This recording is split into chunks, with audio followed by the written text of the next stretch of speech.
right, guys, so we are here with the one and only Mike Paxson of the Los Angeles Ironmen. Mike, thanks for coming on. No problem. So I just wanted to ask you a couple questions, maybe some things that maybe the viewers here are thinking of, and something that might be able to help them out. Okay. So first, tell us a little bit about yourself, your background in paintball, all of that. Been playing pro for many years. Yeah. Same thing, went from bushwhackers to aftershock to LTZ to Ironman. Been on Ironman for a long time. The best thing we've done is won back-to-back champions. It hasn't done it in a million years, so we got to get back in there and win some more. So what would you say is the biggest thing for a team winning back-to-back? Like, you were on that team, so what is something that maybe, like I said, that the viewers would like to know to help their team out? I think the biggest thing is our team back then was so competitive, and so we pushed each other so hard either way, and also brought each other up so much that it was like, we were always attacking each other, so we were fighting and fighting and fighting, to be the best on the team. So if everybody's fighting to be the best, I mean, all you're gonna do is make better players. But then it was funny. The second someone attacked us, we all band together and went and attacked those people. That was the epitome of a team. We're really brothers. Yes, Love exactly. papers sometimes. Right. Okay. And and that was the thing. And also too, teams were just scared to play us. Right. I mean, there was teams that were like, oh, we drew you guys. That's it. We're just racking that as a loss. And it's like, oh, okay, well, great. That's perfect. We'll just tally that one up too, I guess. Cool. So it is. It was the intimidation factor we had was huge over other teams back then too. Cool. Yeah. Cool. Well, what was the biggest thing for you? Because you said you started off with the Bushwhackers, which you guys might not know is a really old pro team. They were awesome. They were really cool. But what was the biggest thing that people saw in you that they wanted to pull you onto professional? I guess anything that would help a player be able to move up. I think when I'd play on or play against the other pro teams and stuff, I'd just be the last one alive, fighting, shooting people, doing all this stuff, and and that was the thing that Todd said too. The same thing is he's like, man, forget let's fighting this kid anymore. He's like, let's just bring him on our team. Then we can just have him with us, And it was Todd Adamson. Todd Adamson. All right. Yeah. All right. So so that was kind of how it went. And then he invited me out for a practice. I'm like, no, I don't want to practice. I'm happy playing with the Bushwhackers, all this stuff. He's like, all right, well, just come out and play with me. Just play with me. Don't worry about it. It's not a tryout. It's just you come and play. And then literally at the end of the practice, they go, hey, here's all your gear, kid. You're playing with us now. And I was like, well, what? Yeah, you can tell them whenever you want. It's not a big deal. They're like, you're on. Look, we're already putting you on the roster. And he was like, and that was how it went down. So it was more just you staying alive in your gunfighting, or was it just a mixture gunfighting? Of things? Yeah, gunfighting, moving around, talking. I had, talking real well with that and doing all the stuff. So, they just like the overall. They're like, man, you can get to that corner and stay alive the whole game. That's all we need, And so that was it. That was pretty much it. All right. Cool. Yeah. Well, what would you say? Because you've been playing for a while, you've even helped a lot of players move up. I'm sure you've seen a lot of them. You worked with Alex Goldman a little bit when he was a younger player. Oh yeah, we played right beside him. 200-something pounds of pure muscle. So all the AC Dallas guys, I gave them clinics back in the day. Right. The Edwards brothers, I remember we gave them clinics. It was just so it's funny. It's to watch all these players come up. It's really cool and still be able to play against them and with them and everything. So. Yeah. So what's the biggest thing that you see? Because AC has been super successful. They've only been pro for this is their second year now. Yep. They just got third place. Yeah. In the last event, so they're doing really well for a brand new team. I mean, they beat us now. That's twice in a row. So I mean, they're playing real good, real good. They're playing really good as a team. Okay.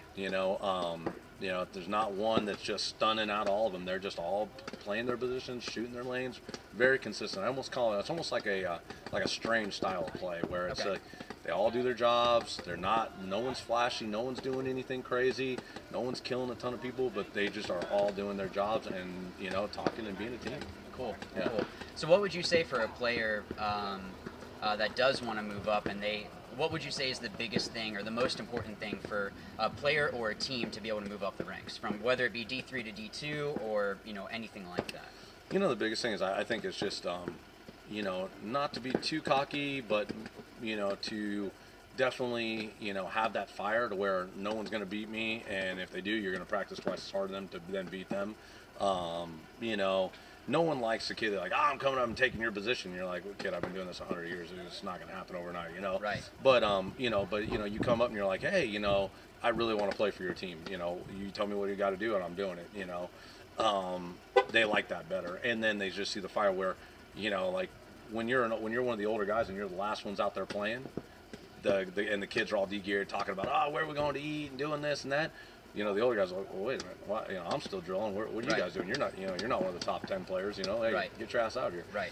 I think that's the one thing that I know the older players like to see is, you know, it's like, or you know, or like you see, you know, you see Kyle Berry. He's out there right now, still drilling, still working on everything, still doing everything. You know, same thing with one of the other kids on Annihilators, still out there drilling, still playing. You know, they're like, hey, I didn't do this well today. I'm working on it, and that's what I like to see. If anything, you know, it's like, hey, that kid's not going to give up. Right. You know. Right. In all fairness, he got there later than I did, so just going to put that out. I was there. first one on the field though. Were you? Yeah. I thought we were at the same. It doesn't matter. No, it's all good. It's all good. It's all good. All right. So I guess a little bit paintball related, but non-paintball related. And remember, we have to keep it a little bit PG. But what would you say is the funniest thing that happened? Because, you know, obviously we all love playing the tournaments, and that's great. But a lot of playing competitively is the weird things that happen off the field when you all go out to eat or you all go out to do things. What's the funniest thing that's happened? Again, you got to keep it a little bit PG. So. Well, I mean, like the PGest one that we have that's the best one that I love is we did the waterfall videos. I don't know if you've seen those. No. It's an MDP waterfall video. Well, on the back of the truck we have a lift gate that lifts up, and it can lift a semi car or a race car. Yeah. So it lifts up. Well, we put 2 big trash cans of water, full of water up there, and there's a kid hiding up there. Well, we lift it all the way up, and then we put a chair right there, and we're like, hey, we got to do a backwards interview. We want to, you know, tell us your name, do all this stuff. So the kid sits down there. He's like, oh, my name is better, and they push these buckets of water over, and it literally looks like a waterfall coming over. If you haven't seen it, you should look it up. It's hilarious. All right. And it was funny because we started getting multiple. I mean, we got Oliver Lang, I mean, Marcelo. I mean, we got so many people. It was hilarious. And then we got some of these kids that go, I saw that happen. I couldn't believe it. I don't know why I fell for him. And you saw us do this, and then you still came. Oh my, you know, kids. Oh, now, you know. Right. But no. So be careful if you go to the die tent and Mike asks you to do a reverse interview. Yeah, be careful of that. But no, we were. It was funny. It was probably one of the more funny things. I mean, I couldn't stop laughing the whole tournament. But yeah, it was good. Good. Yeah. So I guess the last question I'd want to bring up is what would you say is the biggest thing that you have, because you said you have been playing for a while, so what is it that keeps you relevant in the game? I think my favorite thing is that I can still compete. I mean, you know, I think when I finally realized, like, you know, and I'll probably realize it before anybody else is, I'll be like, man, I just can't compete no more. I'm done.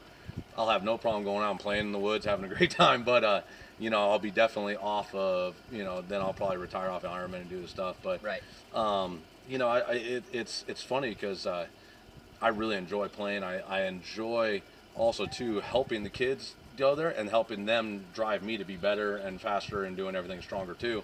So it's a more of a mutual thing. You know, I help them, teach them on, you know, shooting and, you know, this is this. If you would have just looked right here, you'd have shot these guys. You know, they're like, oh, you know. So there's a lot of insight that I can feed to them. Plus, you know, they drive me to be better because, you know, it's like they're faster. You know, they just can't shoot straight. That's the only problem.